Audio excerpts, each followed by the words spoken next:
Alright everybody, quick update. This is going to be within a YouTube short, and we're going to try to quickly discuss and just look at everything that happened with the Hawaii outbreak of supercells. So clearly you can see the hook echoes that have occurred within this image, a radar image near Hila, and you can clearly see these multiple hooks, and we're going to do a quick sounding at this and investigate it quickly. So we can clearly see on the left thermodynamic, right kinematic, and on the left we can see this instabilities, partial trace, and thermal line. We can see the instability range from mixed layer cape at 1282 joules per kilogram. That's actually more than you need.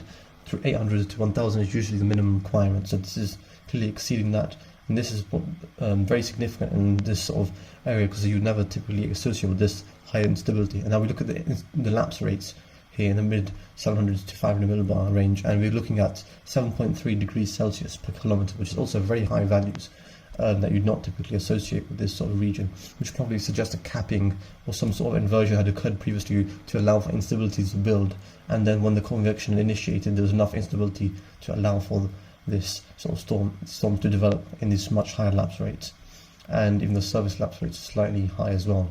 So we can also even look at the lowest levels. This little thickened area of gap here represents the 3 cape at so essentially below 3 kilometers, 57 joules per kilogram, which is very high values as well observed, not what we'd expect. Normally 45 to 50 is just the minimum requirement for that sort of surface-based ingestion, like instability, to allow for the ingestion of that surface level vorticity that streams to the lowest level to be stretched, tilted, and pulled up into the tornadogenesis process to allow for even just a simple condensation funnel to occur.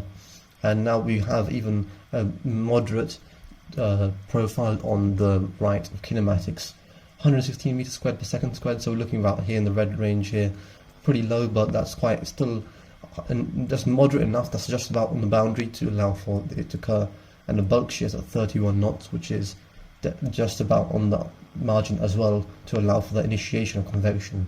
And we always mention initiation of convection is very important to allow for the updrafts.